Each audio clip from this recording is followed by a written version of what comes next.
kita dia akan muncul ya, dia selalu muncul. Nah yang ini kita tutup saja karena ini tidak kita gunakan.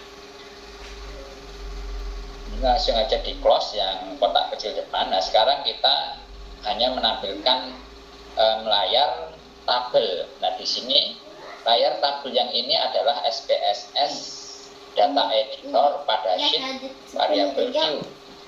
Jadi data editor ya, SPSS data editor itu ada dua sheet. Yang pertama sheet variable view dan yang kedua adalah sheet data view. Sheetnya ada di pojok kiri bawah.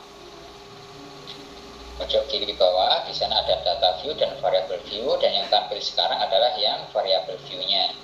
Nah, ketika ini diklik data view, maka akan tampil tampilan yang data view. Bisa dicek di layar. Nah, untuk yang data view ini terdiri dari kolom-kolom data. Kolom-kolom data yang nanti akan diisi datanya ketika akan mengolah data. Untuk jumlah kolom ini tidak terhingga, seperti tabel Excel, jumlah kolomnya sangat banyak, mungkin sampai ribuan. Untuk untuk menyediakan dalam hal pengolahan data. Nah, nanti untuk SPSS ini bisa digunakan olah data apa saja, gitu ya, mulai dari deskriptif maupun uji bivariat maupun multivariat dan seterusnya. Oke, sekarang penjelasan pada data editor ini, kita kembali ke variable view, di klik sheet variable view-nya. Nah, di sini ada berbagai macam jenis menu ya, di atas ada file, edit, view sampai help. Ini adalah daftar menu SPSS gitu ya. Nah, untuk yang daftar uji statistiknya itu ada pada analyze. Jadi ketika analyze itu diklik akan muncul daftar uji statistik yang ada di SPSS. Untuk yang seri terbaru mungkin ini lebih lengkap, lebih kompleks gitu ya daftar uji statistiknya. Kalau punya saya ini hanya seri 16 tapi sudah cukup lengkap gitu untuk penelitian yang sederhana. Oke. Nah, untuk selanjutnya pada tabel variable view ini ada 10 kolom untuk yang punya saya seri 16. Untuk yang seri terbaru mungkin ada 11 kolom gitu ya. Setelah measure, setelah measure ini ada kolom lagi yaitu scroll. Kalau nggak salah ya. Nah, sekarang untuk memulai kerja dalam SPSS, misalkan kita melakukan penelitian gitu ya, kita mendapatkan data yang pertama biasanya adalah nama responden gitu ya, nama responden, atau biasanya kalau yang eksperimen murni mungkin eksperimennya pada benda atau apa gitu ya, itu mungkin respondennya bisa berupa objek gitu ya. Objeknya apa, misalnya tikus, bisa tikus 1, tikus 2 dan seterusnya, atau ya kalau makanan ya mungkin makanan jenis A, B, C dan seterusnya gitu. Nah, untuk yang misalkan penelitian yang dilakukan pada populasi manusia atau ya sampel manusia, sasarannya manusia, maka data yang pertama yang perlu kita input adalah nama responden. Nah, untuk mengawalinya, kita diawali input data dari variable view ini. Pada baris pertama, ini untuk name, ini kita kasih nama responden atau nama saja seperti ini. Ya, silakan dilakukan, ketikkan nama. Cukup nama saja ya. Cukup nama saja, ini hanya untuk memberikan nama pada kolom di data view ya. Hanya memberikan nama pada kolom data view ini. Nah, nanti akan muncul di sini namanya, nama kolom data. Nanti nama-nama ini hanya sebagai pemberian nama data di sini aja seperti itu. Jadi kita yang penting tahu saja gitu, yang tahu tentang maksud dari pemberian nama itu. Jadi tidak perlu lengkap, singkat saja. dan ada ketentuannya, tidak boleh melebihi 8 karakter kalau nggak salah. Kemudian juga tidak boleh menggunakan tanda-tanda baca gitu. Kalau dengan huruf dan angka boleh ya. Misalnya huruf dengan angka mungkin nanti ada nama 1, mungkin responden kelompok 1 bisa, atau nama 2 nanti untuk yang responden kelompok 2 itu kalau misalkan mau dipisah gitu ya. Jadi ini tidak boleh sama persis gitu ya pemberian nama. Misalkan nanti di sini ada EB atau yang mungkin berat-berat. Nah di sini bawahnya tidak boleh ada lagi BB, harus dikasih kode tambahan, misalkan BB1 seperti itu untuk pemberian nama kolom pada data view-nya. Nah harusnya seperti ini yang benar. Ini saya hapus dulu. Oke, sekarang kita selesaikan yang pertama dulu untuk nama. Untuk data nama itu nanti yang kita inputkan adalah tentang huruf ya, maka tipe datanya kolom sebelah itu ada tipe, diklik nanti akan muncul seperti ini. Diklik lagi ya, diklik lagi maka akan muncul daftar tipe data. Nah, untuk yang nama responden itu kita pilih yang tipenya string yang paling bawah. Silahkan dipilih yang string, kemudian diklik OK ya. Nah sekarang yang lainnya, kolom-kolom lainnya akan menyesuaikan, lalu tinggal melengkapi data pada kolom label. Kolom labelnya diberi penjelasan tentang nama ini, namanya maksudnya nama apa gitu. Maka kita kasih nama yang lengkap. Saya kasih nama responden seperti ini. Nah, jadi untuk melengkapi nama data adanya pada label. Jadi label ini untuk melengkapi nama data kita, gitu ya. Nah, sekarang untuk kolom values, missing dan seterusnya sampai measure itu diabaikan saja. Untuk measure, jika tipe datanya string, dia akan otomatis menyesuaikan, yaitu dia akan secara otomatis nominal. Di measure ada scale, ada ordinal dan nominal. Nah, untuk yang nama dia akan menyesuaikan otomatis ke nominal. Oke, sekarang kita cek ke data view. Nah, kembali ke data view, sekarang sudah ada kolom nama. Nah, sekarang silakan untuk nama ini diisikan data nama responden minimal 20 orang. Silakan diketikkan nama-nama 20 orang.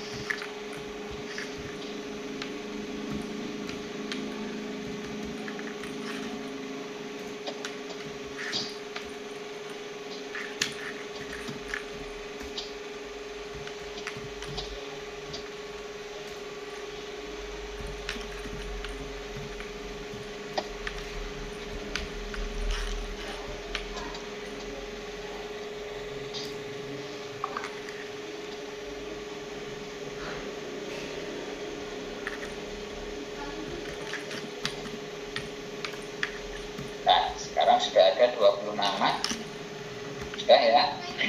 Oh ya, bagi yang membuat link ini jika mau merekam silahkan gitu ya, kalau memang bisa direkam juga nanti bisa diikuti lagi untuk praktek lagi, karena nanti hasil kegiatan ini harus dikumpul gitu ya sebagai nilai tugasnya.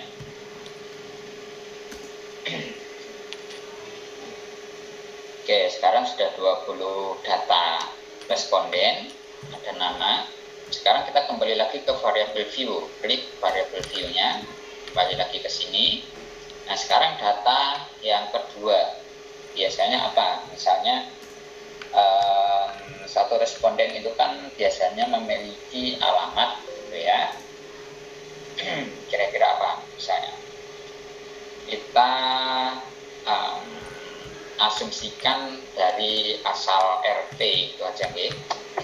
Kita berikan namanya, nama datanya adalah RT. Silahkan berikan RT, maksudnya adalah nanti asal RT, kita lengkapi datanya di label nanti. Nah, untuk RT itu nanti kan yang kita entrykan berupa angka RT 1, 2, 3 dan seterusnya. Maka untuk tipenya, tipe datanya itu harus numerik ya. Tipe datanya numerik, ini sudah benar numerik, jadi tidak perlu kita merubah. Sekarang untuk desimalnya kita bikin 0 saja, karena yang RT itu tidak ada desimal. Lalu labelnya baru kita lengkapi. Asal responden. Nah, karena nanti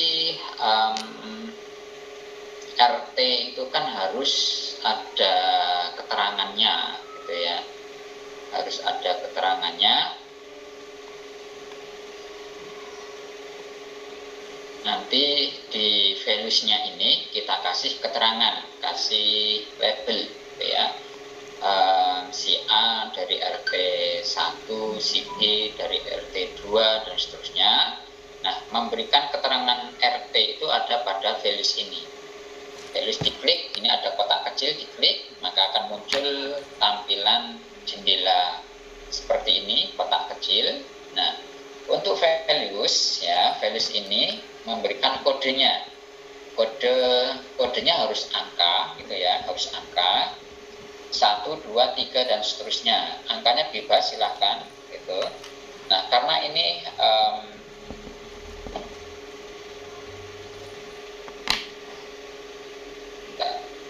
karena yang diinputkan ini nanti adalah sudah terbatas gitu ya, asal RT itu terbatas, maka angkanya juga harus menyesuaikan dengan datanya. Misalkan RT responden di sini itu hanya 1, 2 dan 3, maka ya labelnya ini atau valuesnya harus atau ya hanya dituliskan angka 1, 2, 3 saja kodenya.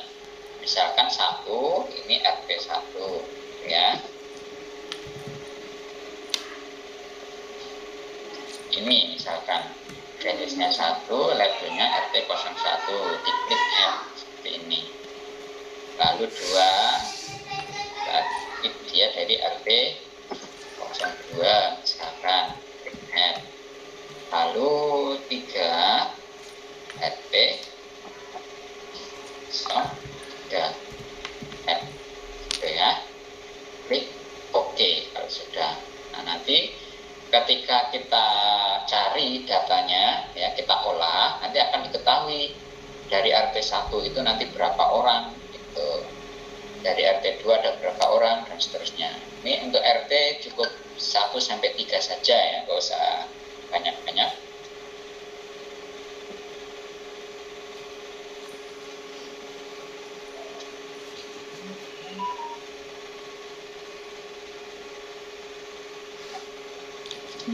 Sampai di sini ada yang mau ditanyakan?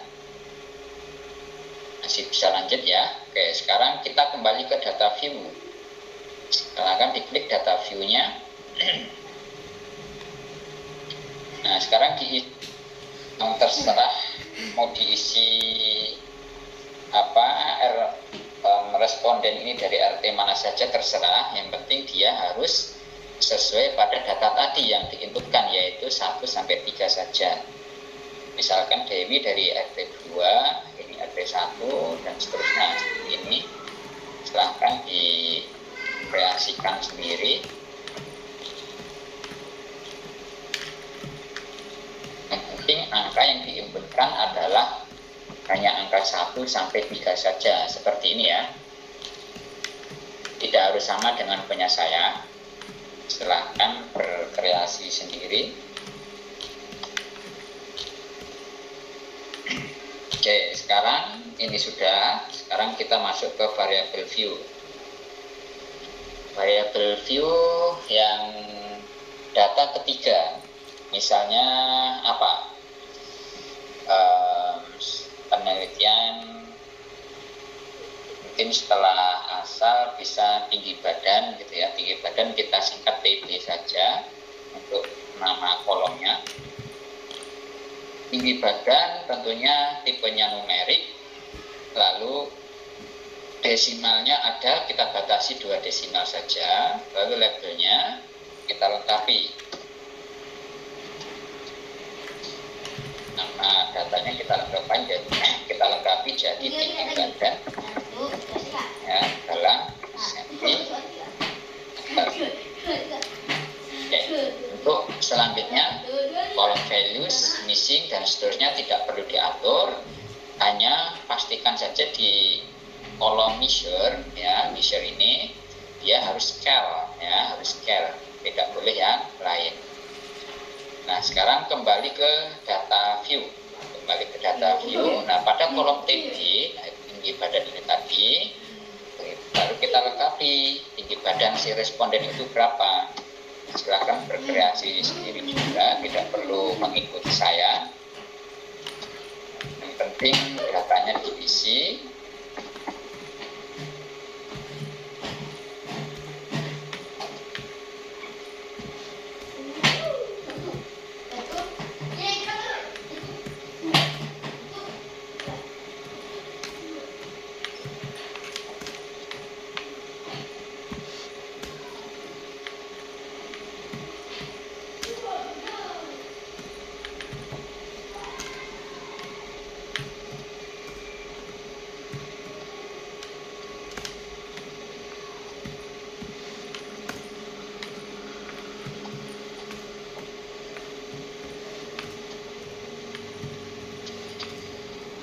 Oke, sudah ya, tinggi badan sudah selesai. Tidak perlu sama dengan punya saya, yang penting terisi penuh. Nah, kalau sudah, sekarang kembali ke sheet variable view lagi. Nah, sekarang kita mengumpulkan data lainnya apa? Misalkan setelah tinggi badan mungkin berat badan ya. Berat badan kita kasih singkat BB saja. Kemudian tipe tentunya numerik, lalu lainnya tidak perlu diatur, desimalnya 2 saja, labelnya kita lengkapi, berat badan dalam kilogram, lainnya diabaikan saja ya, lainnya diabaikan saja, seperti itu.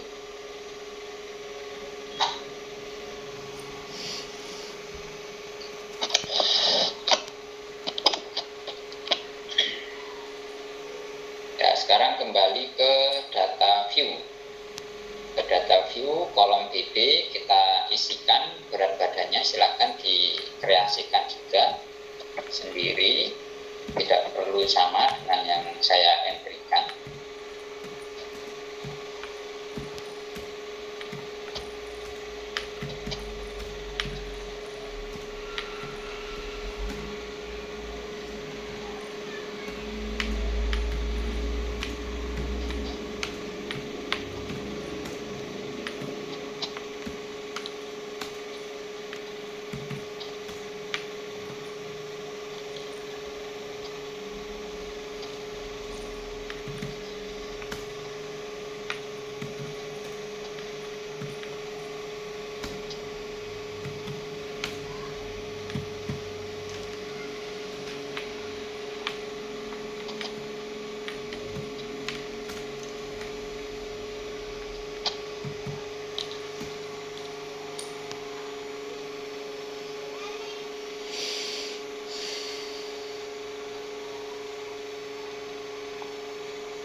Sudah selesai. Kembali ke variabel view lagi, silakan. Oke. Kemudian kita mau ilustrasikan data apa lagi? mengerjakan suatu penelitian tentang mencari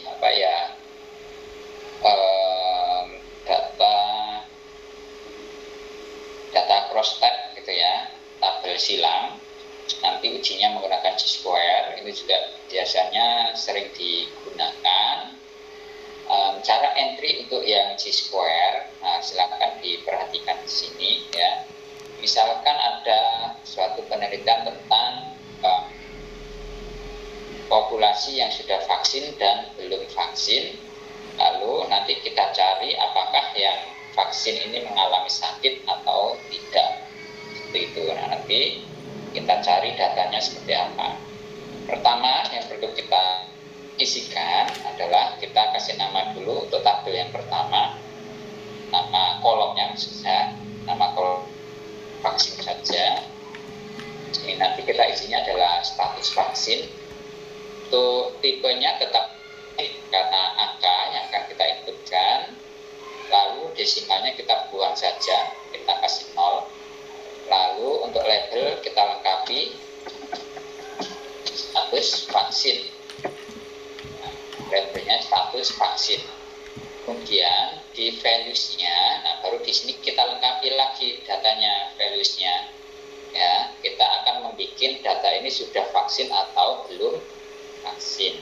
Nah, caranya sama, diklik saja pada kolom values, klik saja, muncul tampilan seperti ini tadi. Untuk yang vaksin boleh kita kasih kode 1, berarti dia maksudnya sudah vaksin. Kode 1 untuk yang sudah vaksin, sudah diklik add, masuk ke sini. Lalu kode nomor 2 ini untuk yang belum vaksin. Nomor 2 untuk yang belum vaksin. Untuk pengkodingan ini bebas ya, menggunakan angka berapa saja, yang penting pada saat input data nanti tidak salah itu. Yang vaksin dan belum vaksin itu tidak salah atau tidak tertukar. Klik add kembali. Sudah, sekarang klik OK. Nah, kalau sudah seperti ini, yang lainnya diabaikan saja ya, lainnya abaikan saja.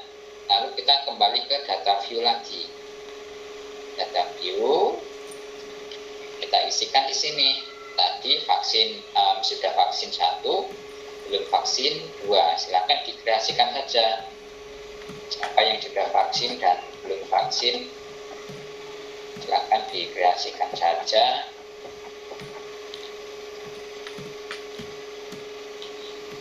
Oke.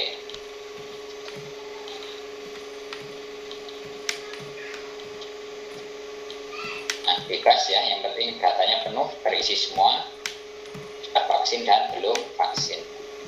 Kemudian yang berikutnya adalah kejadian sakitnya. Kejadian sakit untuk nama kolomnya kita kasih nama kolom sakit saja seperti ini. Lalu tipenya numerik, kemudian desimalnya kita hilangkan saja jadi 0. Labelnya kita kasih nama kejadian sakit. Sakitnya apa ya nggak tahu gitu ya, yang penting dia mengalami sakit gitu. Nanti kalau dilakukan ini hanya untuk coba saja, jadi tidak perlu yang spesifik. Untuk yang values-nya kita kasih kode lagi ya, values-nya diklik lagi, kasih kode 1 aja, 1, 2, 3 gitu ya. Kode 1 ini untuk yang tidak sakit. Misalkan seperti ini ya, kode 1 untuk yang tidak sakit. 2 sakit ringan seperti ini. 2 sakit ringan, 3 sakit berat.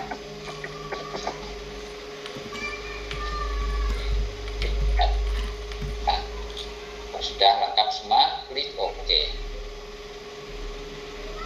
Sudah seperti ini. Lalu kita kembali ke data view.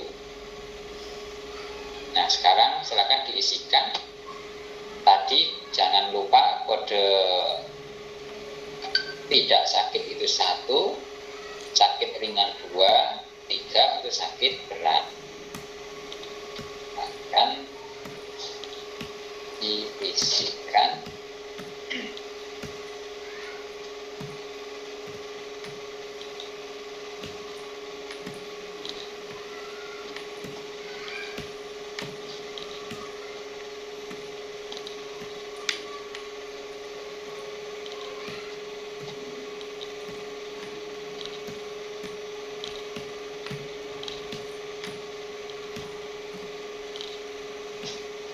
silakan berkreasi sendiri, diisikan datanya, siapa yang sakit ringan berat atau yang tidak sakit.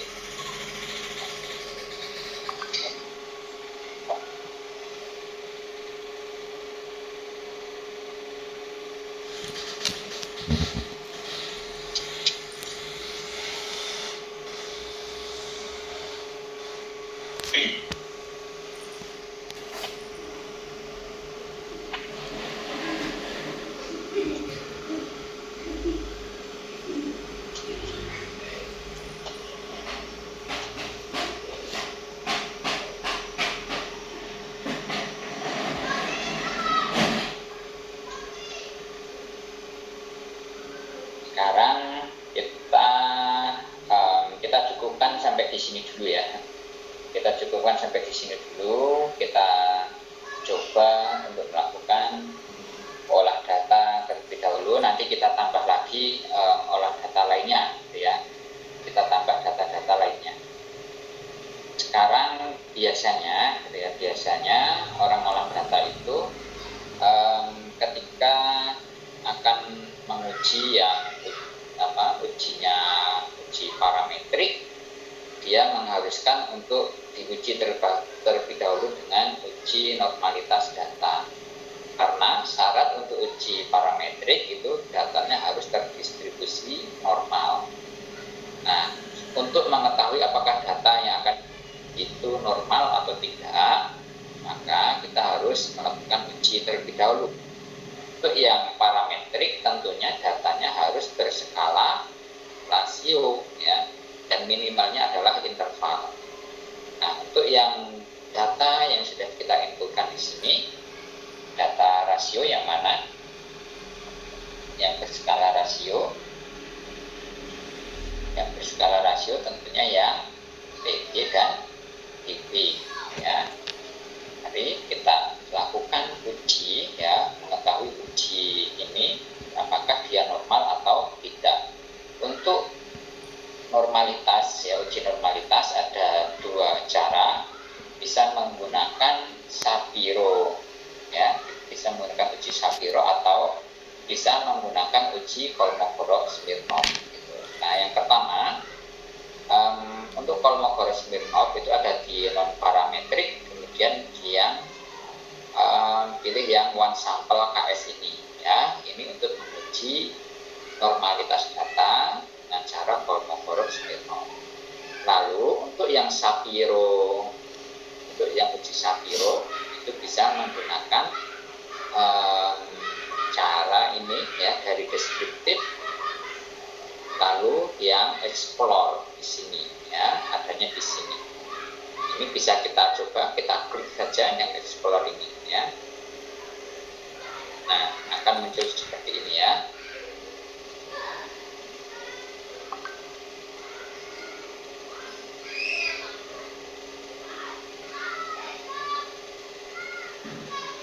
Oke, untuk yang explore ini nanti seharusnya dia harus membuat faktor list dulu, gitu ya, faktor list dulu. Nanti kita masukkan faktor listnya yang status vaksin saja, ya, status vaksin saja. Nah, untuk yang akan kita uji normalitas itu adalah yang data rasio tadi, skala rasio, yaitu PP sama BP. PP sama BP kita klik, lalu pindahkan ke dependent list atau kotak yang kanan paling atas, klik yang warna biru tanda panah diklik, nah, maka datanya akan masuk ke sana. Lalu yang berat badan juga kita klik lagi, lalu kita kembali kita klik tanda panah yang atas. Nah, datanya akan pindah ke dependent list. Kemudian untuk faktor listnya kita ambil satu saja, yaitu pada data status vaksinnya. Masukkan di sini. Oke.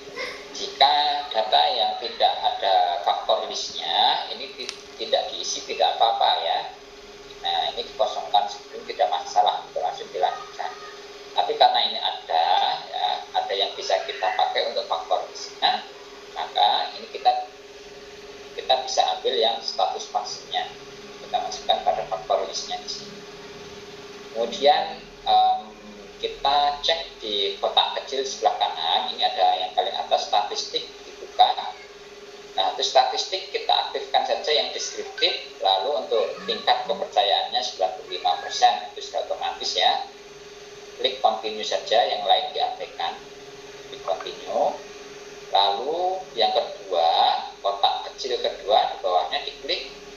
Nah, di sini ada banyak pilihan, gitu ya. Ada banyak pilihan, termasuk kalau menginginkan ada grafiknya, bisa pilih yang histogram ini.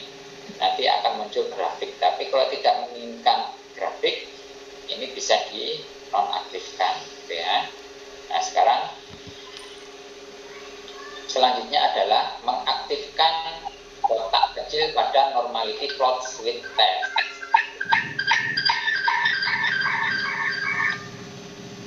Oke, perhatikan di sini ada normality plots with test. Nah, ini diklik saja, diaktifkan. Klik continue. Ya, kalau sudah seperti ini, ya bisa diklik continue. Kemudian yang option kita klik ya, kita buka. Untuk option tidak ada yang perlu kita atur, langsung saja klik continue. Continue ya. Kemudian untuk display, kita display pilih yang broad aja ya. Yang broad atau yang paling kiri. Aktifkan yang paling kiri saja seperti ini. Nah, kalau sudah seperti ini semua, baru kita klik OK. Kemudian akan otomatis muncul adalah hasil olah data untuk normalitas ini ya, outputnya banyak di sini. Nah, yang muncul ini adalah SPSS viewer ya, SPSS viewer atau hasil outputnya, output olah data. Silakan dicek hasil olah datanya. Yang pertama adalah tabel cache processing summary. Di sini adalah isinya jumlah data, persentase ya, hanya jumlah data dan persentase. Lalu tabel kedua isinya adalah tentang deskriptifnya tabel tadi atau data kita. Ada min, kemudian seterusnya ada median, ada varian, ada standar deviasinya, ada minimum, maksimum, dan seterusnya. Gitu. Kemudian selanjutnya ada test of normality. Nah, di sini untuk normalitas datanya kita ambil pada tabel test of normality ya, tabel yang ketiga. 1, 2, 3. Nah, untuk pengambilan kesimpulannya kita ambil pada tabel test of normality ya. Apakah punya saya ini normal atau tidak?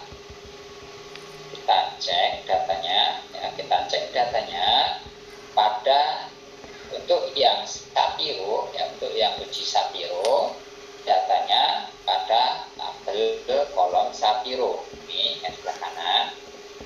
Untuk yang Kolmogorov-Smirnov benar kiri gitu ya.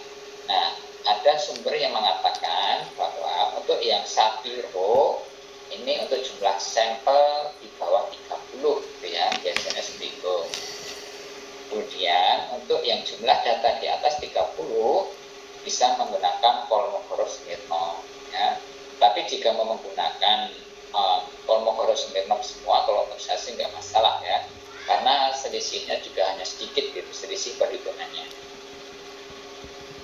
Kemudian untuk yang Sapiro, pengambilan kesimpulannya kita perhatikan pada kolom SIG-nya ya, di paling kanan di situ ada kolom SIG ya.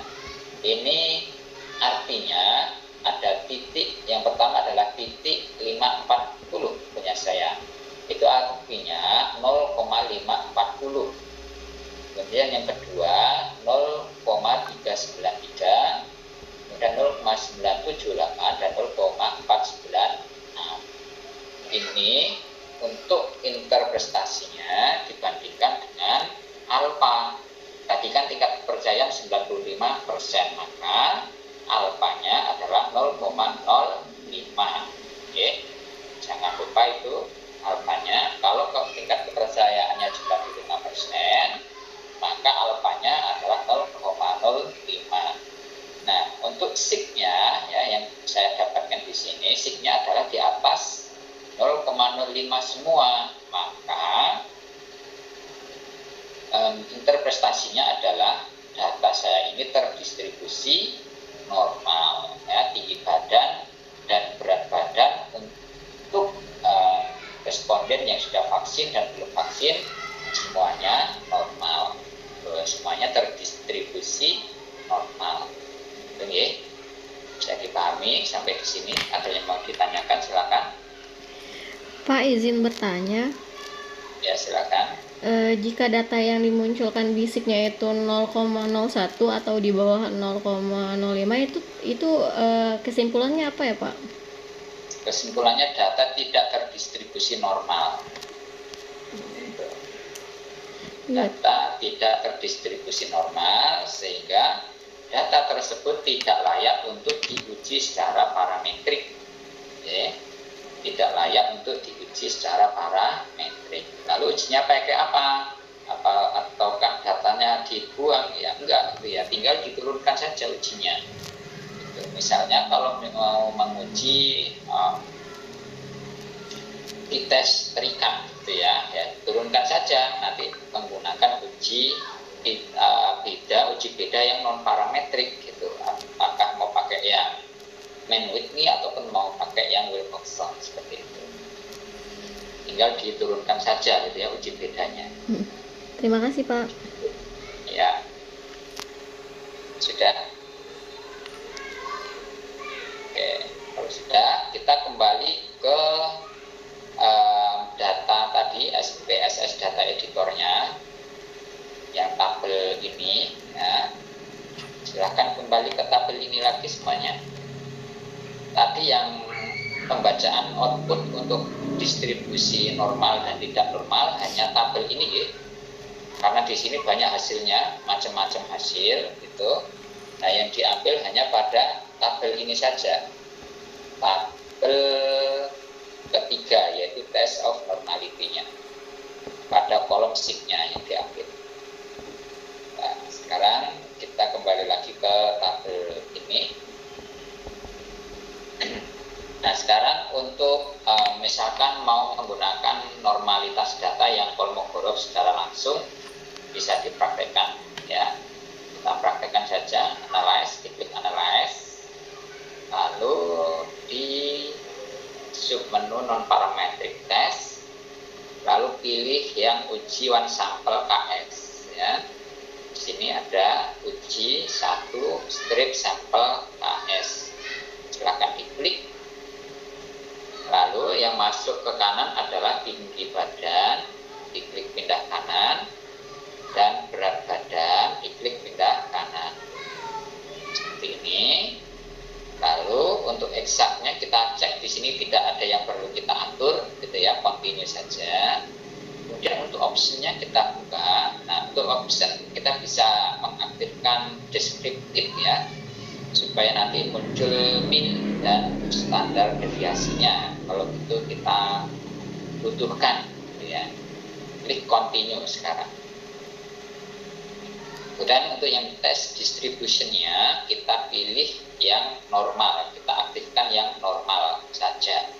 Yang lain kita abaikan, kemudian klik OK. Sini tinggal klik OK saja. Nah, hasilnya yang mana? Hasilnya adalah yang NPAR test ini. Ya, di sini secara otomatis di outputnya akan ada hasil n-bar test. Di scroll saja ke bawah, ada 2 tabel hasilnya ya, deskriptif sama one sample Kolmogorov-Smirnov. Nah, untuk yang Kolmogorov-Smirnov ini datanya hanya akan muncul tinggi badan sama berat badan saja. Kemudian hasilnya di mana? Hasilnya dibaca pada asymmetric two-tail, kolom yang sebelah kiri paling bawah, ya. Angkanya yang tinggi badan, angkanya 0,943, berat badan, angkanya 0,871. Ini interpretasinya, dia di atas alfa semua atau lebih besar dari alfa. Maka data tinggi badan dan berat badan pada responden ini semuanya terdistribusi normal, sehingga memenuhi syarat untuk dilakukan uji parametrik, ya. Entah itu nanti mau diuji di tes ataukah ANOVA dan lainnya. Oke, sampai sini jelas ya. Nah, sekarang kita kembali lagi ke data kita, tabel lagi. Nah, sekarang kita akan mencoba menguji data-data kita. Tinggi badan dan berat badan, biasanya ini kita coba uji hubungan, gitu ya. Apakah ada hubungan antara tinggi badan dengan berat badan? Apakah tinggi badan itu bisa mempengaruhi berat badan, gitu ya. Nah, biasanya ini juga bisa diuji atau ya bisa dilakukan penelitian, gitu ya. Misalnya, sekarang kita coba uji hubungannya. Yang depan nih. Lagi minum. Karena ini hubungan datanya rasio, maka kita mengujinya dengan hubungan yang rasio. Hubungan rasio apa ujinya? Yaitu pilih yang korelasi, lalu yang bivariat, ya. Korelasi bivariat karena dia cuma dua variabel. Yang tinggi badan dan berat badan kita pindahkan ke kanan, dan berat badan pindah ke kanan semua. Ini yang akan kita uji, gitu ya. Nah, sekarang kita cek optionnya. Cek optionnya, kotak kecil option diklik saja. Di sini kalau mau memanfaatkan atau yang mencari data min dan standar deviasinya, ini boleh diaktifkan. Kalau mau ingin mencari data cross product deviation dan covariant, kalau butuh data itu boleh diaktifkan. Tapi kalau tidak butuh, silakan dinonaktifkan saja, gitu ya, tidak bermasalah. Sekarang klik continue saja. Nah, kemudian selanjutnya yang penting adalah di sininya correlation coefficient-nya kita pilih ya persen, karena data ini kedua-duanya adalah data rasio, gitu ya.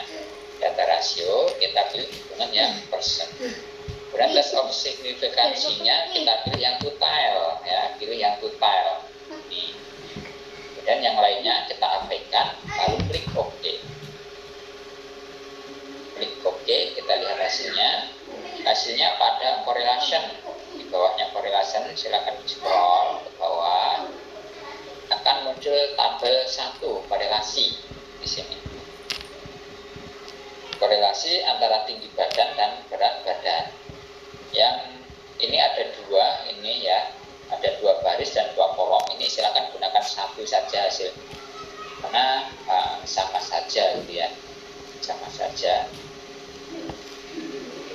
Sekarang kita perhatikan angka-angkanya. Untuk pengambilan keputusan kita ambil pada baris sigtotail, ya. Sigtotail itu angkanya adalah nilai p-value, ya, p-value yang kita bandingkan dengan alfa. Punya saya hasilnya 0,421. Nah, 0,421 ini merupakan nilai p-value-nya, kita bandingkan dengan alfa, dia lebih kecil atau lebih besar. Dan ternyata ini lebih besar punya saya. Kalau lebih besar berarti interpretasi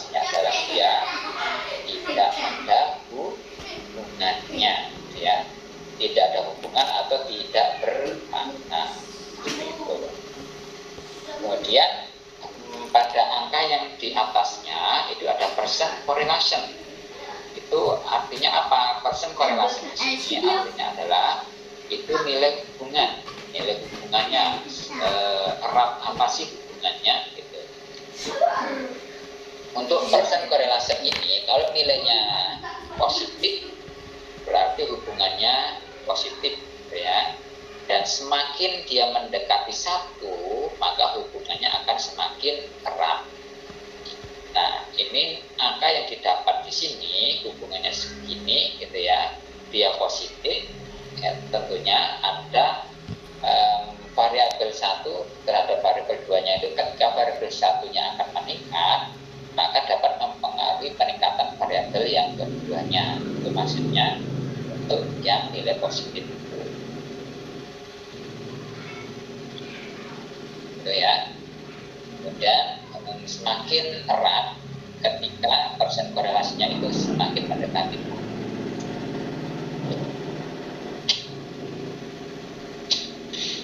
Sudah jelas sampai di sini? Jelas ya? Oke. Sekarang kita kembali ke tabel lagi. Kita uji lagi. Mau uji apa lagi sekarang? Oke, sekarang kita melakukan uji sakit dan vaksin ya. Status vaksin dan kejadian sakit. Apakah yang vaksin mengalami sakit atau tidak? Kita uji dengan G-square. Nah, uji G-square ada di mana? Perhatikan. Klik di analyze lagi. Klik analyze, lalu pilih yang deskriptif ya. G-square ada 2, ada di deskriptif, lalu pilih yang cross tab, lalu ada juga di non parametric, lalu G-square atau G kuadrat ya, ada di sini ada 2. Kita pakai yang di deskriptif saja. Deskriptif, lalu pilih yang cross tab. Nah, diklik yang cross tab. Nah, kemudian ini ada yang kolom sebelah kanan itu ada row sama kolom. Untuk row-nya itu kita masukkan variabel bebasnya. Variabel bebas yang mana? Variabel bebasnya adalah yang status vaksinnya. Status vaksin kita masukkan ke row-nya. Kemudian kejadian sakitnya ini kita masukkan ke kolom. Nah, ini nanti tabel silangnya ada 2 kali 3 gitu ya. Status vaksinnya itu nanti ada 2 baris, sakit dan tidak sakit, lalu kolomnya ada 3. Tidak sakit, sakit ringan, dan sakit berat. Nah, yang lain tidak perlu diisi. Lalu kita cek yang eksak, yang sebelah kanan, kotak paling atas dicek. Di sini tidak ada yang perlu kita atur, langsung saja continue. Lalu yang statistik. Nah, untuk yang statistik kita aktifkan yang G-square saja. G-square saja, yang lainnya kita abaikan. Ya, lainnya kita abaikan. Klik continue. Cross tab statistiknya kita pilih G-square, yang lainnya diabaikan. Klik continue. Kemudian untuk sel, coba kita intik, klik sel. Selnya kita aktifkan pada percentage ya. Percentage-nya kita aktifkan semua. Ada di row, kolom, sama total, supaya nanti persentasenya itu akan muncul pada baris dan kolomnya untuk mengetahui berapa persen sih yang vaksin mengalami sakit, berapa persen sih yang tidak vaksin mengalami sakit berat ataupun sakit ringan dan seterusnya. Seperti itu. Oke, sekarang klik continue. Kalau sudah seperti ini, lainnya abaikan, kemudian klik OK. Nah, kita cek hasilnya di tabel cross tab. Oke, di cross tab kita scroll ke bawah, ada 3 tabel.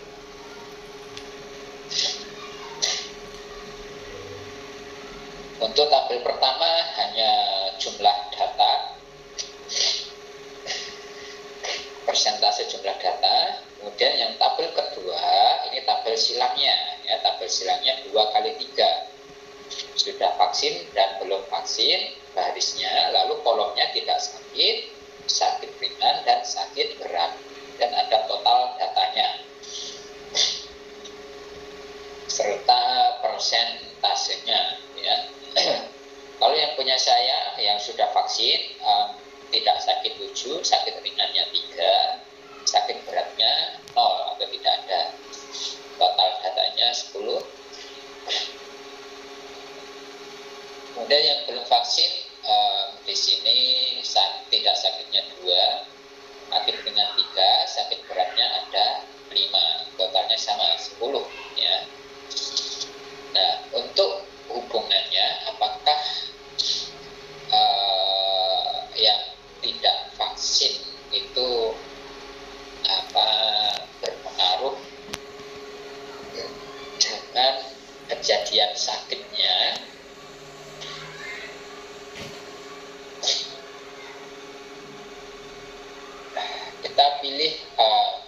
Kita lihat pada tabel Chi-square test, ya.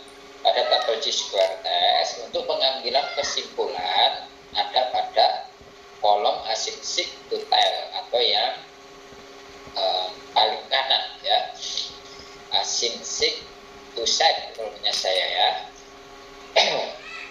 Nah, angka yang diambil yang mana? Angka yang diambil adalah yang pada garis persen Chi-square, ya, persen Chi-square atau yang pertama. Di sini angkanya 0,020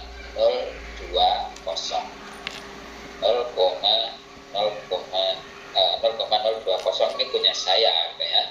Nah, ini p-value ini kita bandingkan dengan alpanya 0,05, berarti ini masih di bawah alfa, sehingga interpretasinya ada hubungan, ya, ada hubungan antara status vaksin dengan kejadian sakit, ya, atau yang vaksin itu berpengaruh terhadap kejadian sakitnya.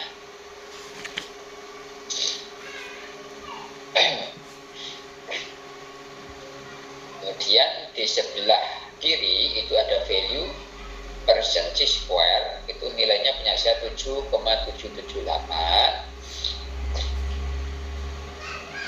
Itu merupakan R hitungnya, ya, R hitung.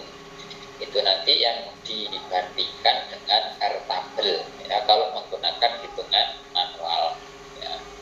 Tapi karena kita menggunakan SPSS, ya, kita gunakan saja yang angka p-value-nya saja, tinggal dibandingkan dengan nilai alfa, ya. Jadi tidak ribet lagi. Nah, sampai di sini ada yang mau ditanyakan tentang Chi-square. Jadi hasilnya ada 3 kolom untuk Chi-square. Untuk pengambilan kesimpulan ada pada tabel Chi-square test. Oke, bisa kita lanjut, ya. Sekarang kita lanjut kembali ke tabel lagi. Sekarang kita uji beda, gitu, ya. Kita akan menguji beda. Yang pertama, uji beda antara dua variabel yang tidak berhubungan. Yang tidak berhubungan apa? Yaitu dua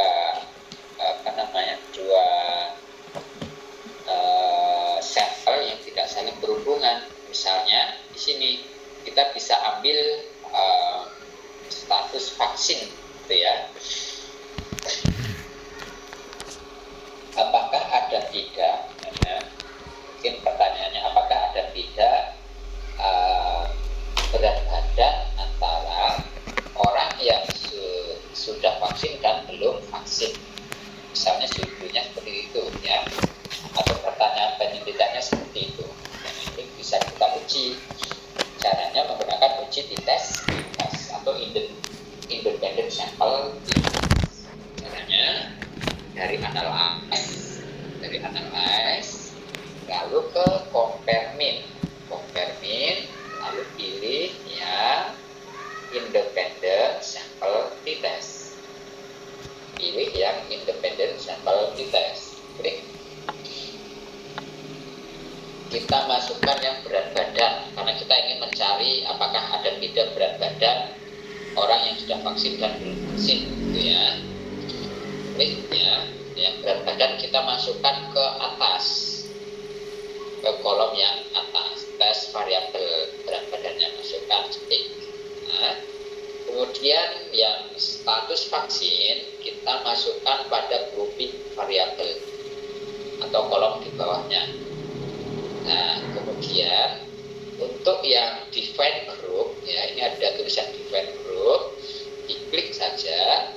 Lalu grup 1 kita ketikkan 1, grup 2 kita ketikkan 2. Kenapa 1 dan 2? Tadi karena status vaksin dan belum vaksin menggunakan kode 1 dan 2. Jadi jangan salah input. Kalau tadi menggunakan 3 dan 4, grup 1 3 dan grup 2-nya 4 gitu. Jadi menyesuaikan dengan jenis data tadi, gitu ya. Jenis vaksin tadi kodenya apa. Kalau sudah, tinggal diklik continue saja. Nah, sekarang lainnya abaikan ya, tidak perlu ya ada yang diatur lagi. Ini sudah lengkap, tinggal diklik OK. Sekarang klik OK. Apakah ada beda hasilnya? Kita lihat di hasil t-test, scroll ke bawah. Ada 2 tabel. Nah, untuk kesimpulannya dilihat pada independent sample t-test. Independent sample t-test kita ambil pada kolom shift to tile. Nah, kita ambil pada kolom shift to tile, lalu pada baris yang equal variant assume, ya, equal variant assume kita ambil di sana. Ya. Apakah bermakna penyelesaian nilainya 0,279? Berarti nilai p-value ini lebih besar dibandingkan dengan alfa, sehingga tidak ada beda ya, interpretasinya tidak ada beda berat badan antara orang yang belum divaksin dan setelah divaksin, seperti itu ya.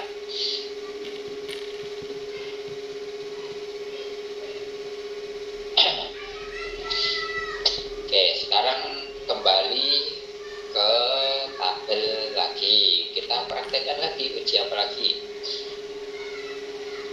Oke, di sini ada yang 3 kelompok gitu ya, yang bisa kita ujikan.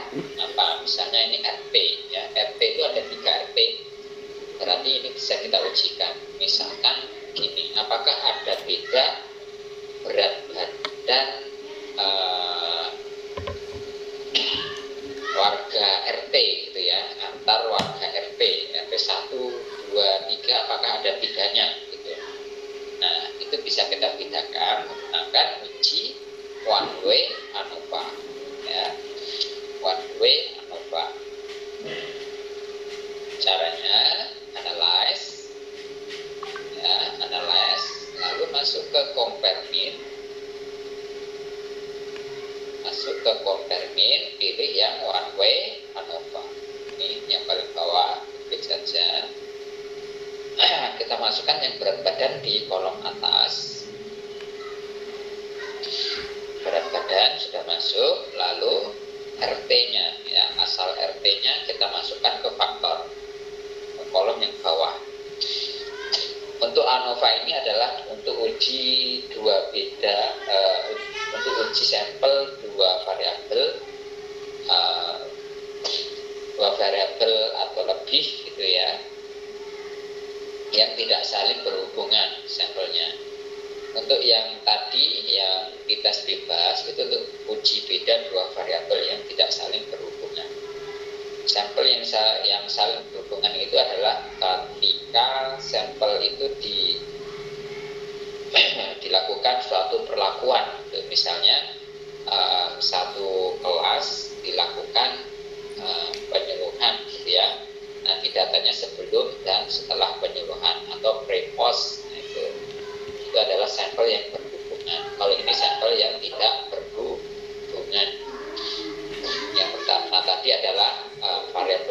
nya orang yang belum vaksin, dan variabel 2-nya adalah orang yang sudah vaksin. Nah, untuk yang sekarang asal RT, sampelnya ada orang RT 1, RT 2, dan RT 3. Nah, kita cek di sini, kita cari tahu berat badan di 3 RT tersebut.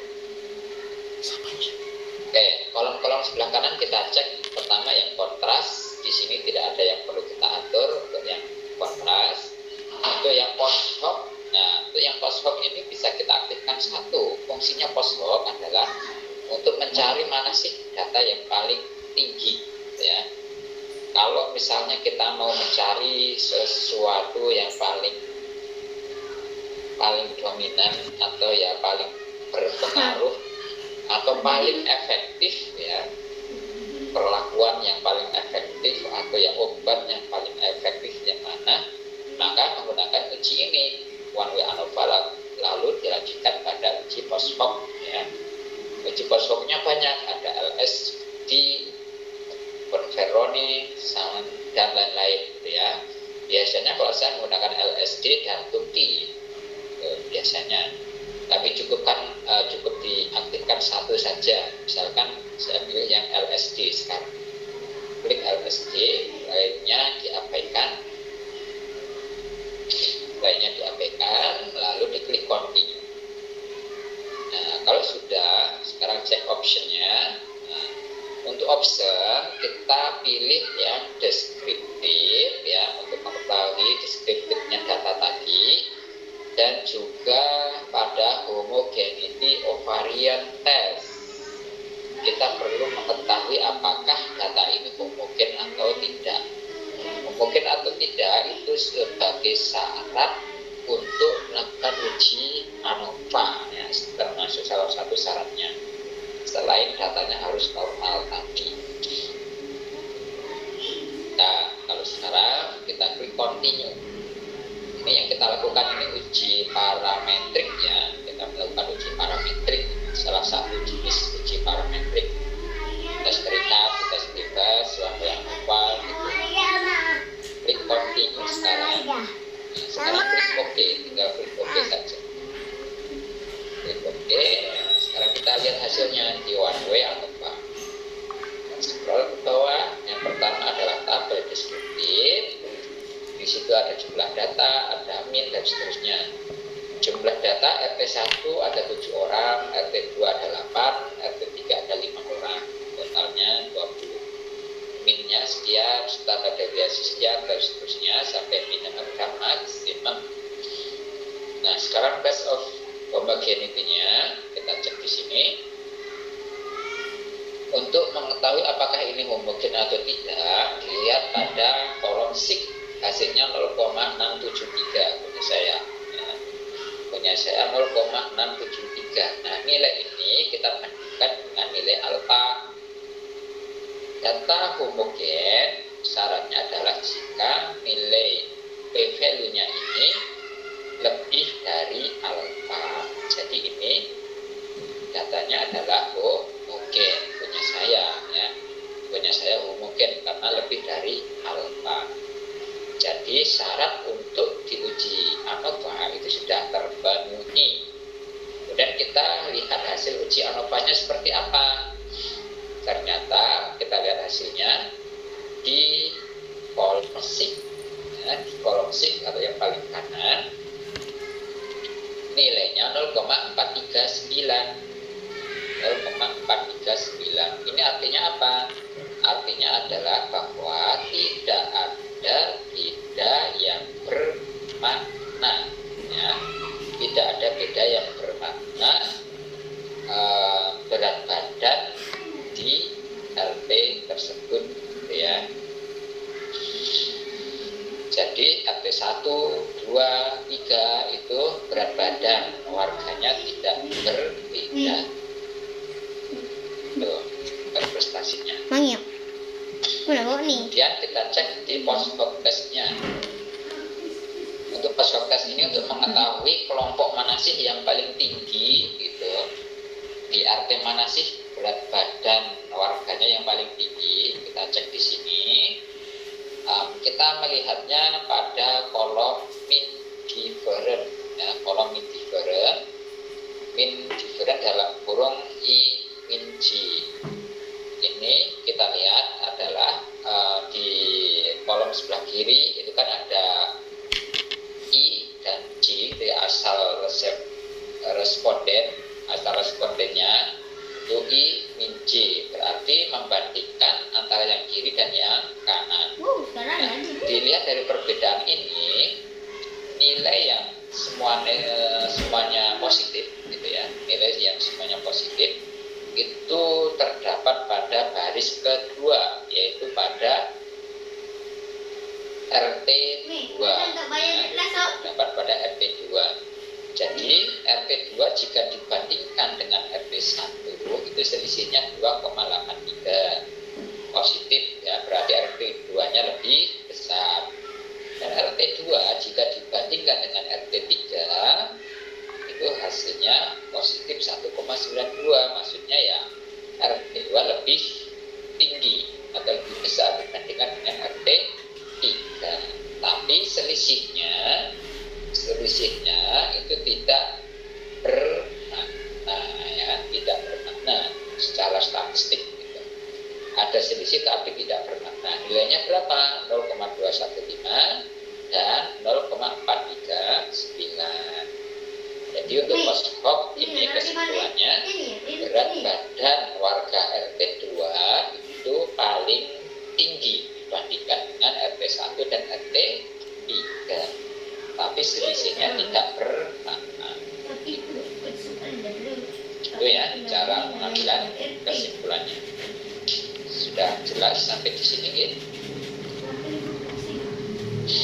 Oke, mudah-mudahan jelas dan masih terus mengikuti.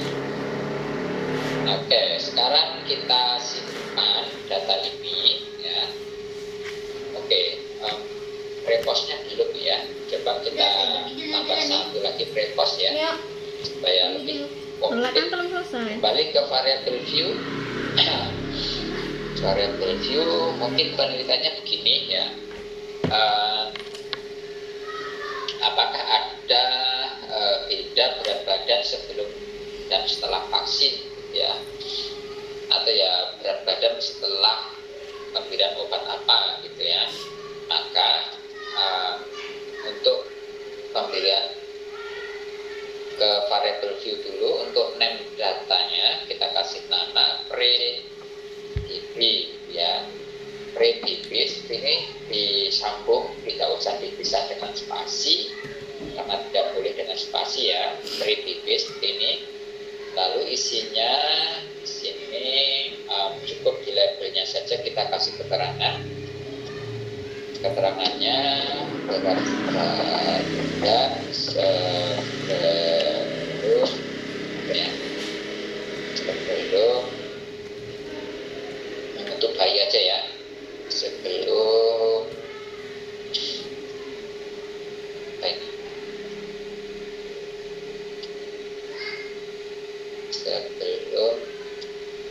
pemberian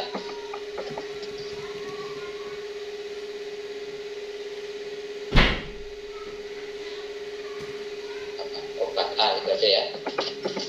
Nah, ini aja berat badan sebelum pemberian obat A.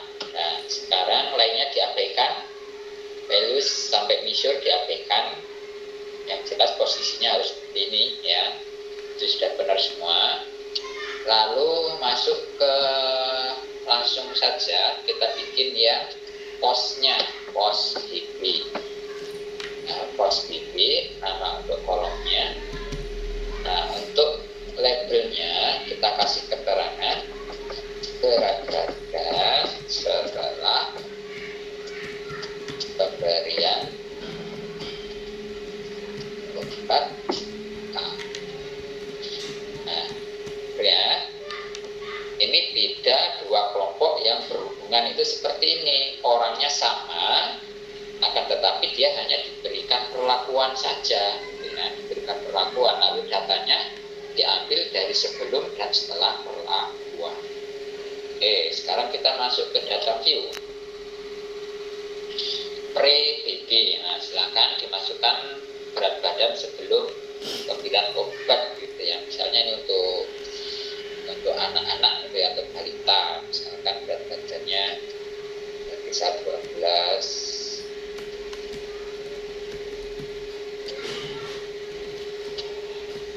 Ada koma, itu komanya menggunakan titik ya.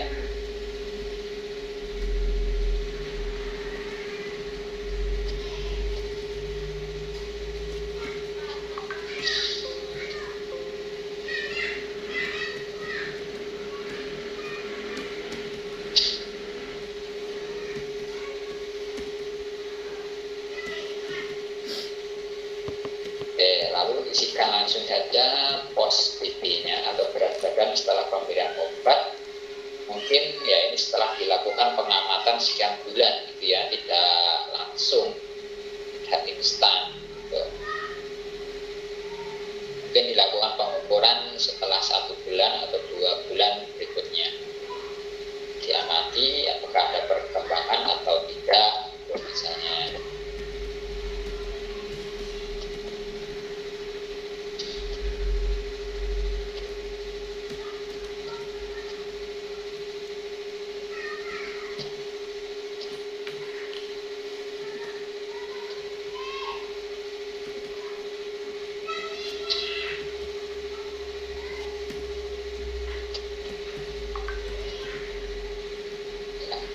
Yang mau mengikuti saya boleh, atau yang mau membuat data sendiri juga boleh.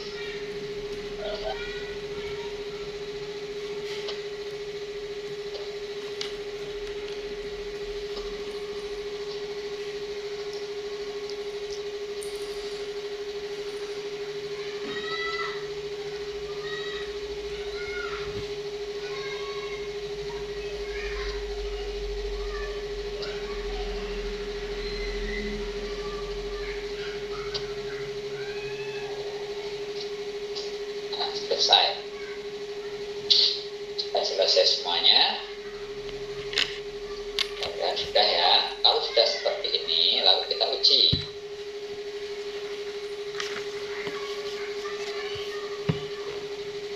Caranya untuk menguji prepos pada analyze,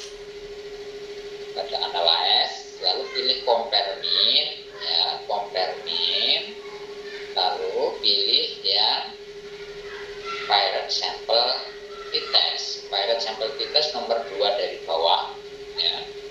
Nomor 2 dari bawah punya saya, pirate sample t-test. Silakan dipilih yang ini, klik OK.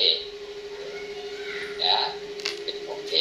Nah, yang kita pindah ke kanan harus berpasangan. Berpasangan caranya ini ya, break ya, break diklik dulu, geser ke kanan. Kemudian yang pos ya, berat badan setelah, kita geser ke kanan juga.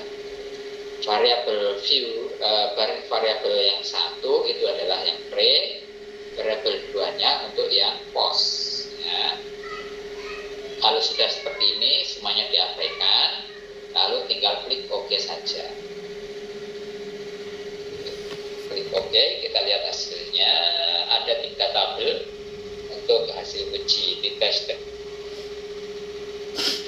Untuk pengambilan kesimpulan itu pada tabel yang ketiga.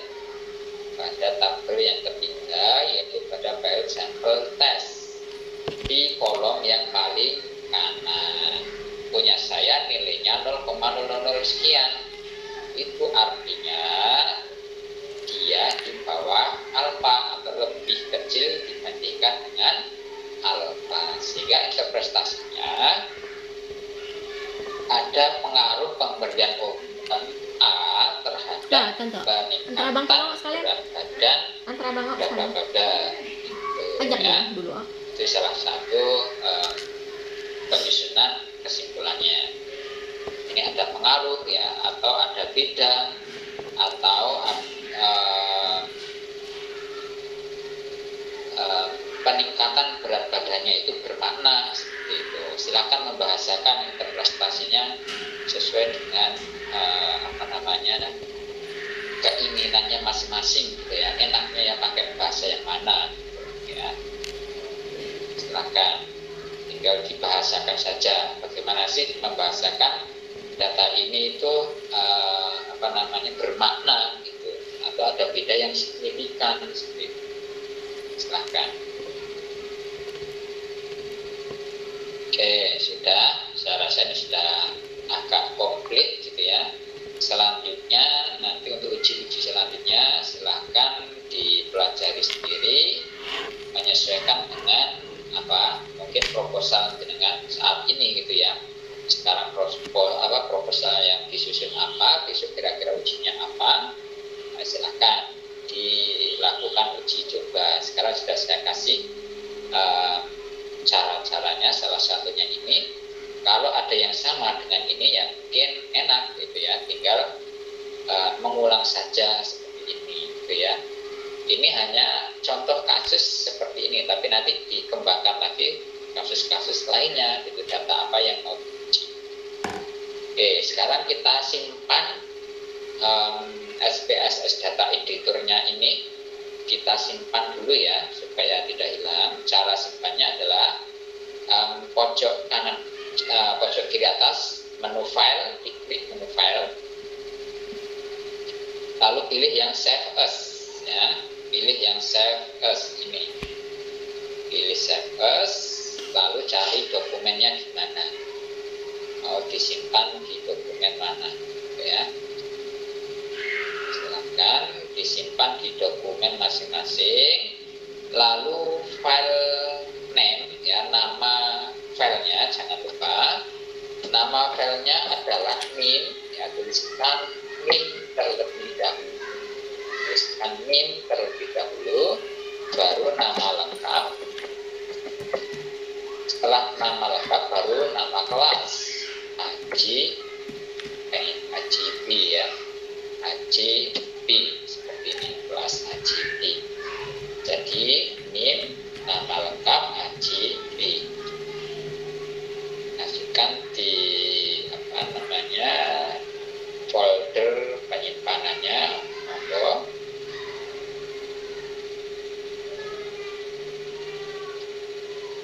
Kalau sudah, klik save. Klik save. Oke, data ini sudah tersimpan. Lalu yang hasil outputnya tadi juga kita simpan ya. Outputnya yang ini juga kita simpan. Silakan disimpan, caranya file, klik file sama save as, cari foldernya, folder untuk menyimpannya.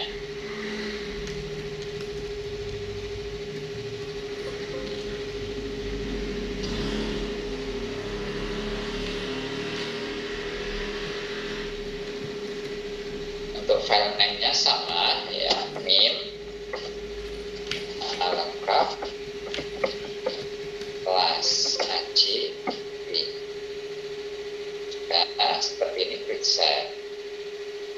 Nah, sekarang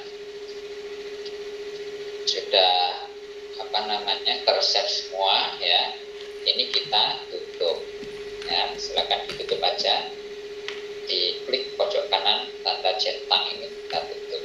Nah, selesai. Kita tutup semuanya pekerjaan hari ini.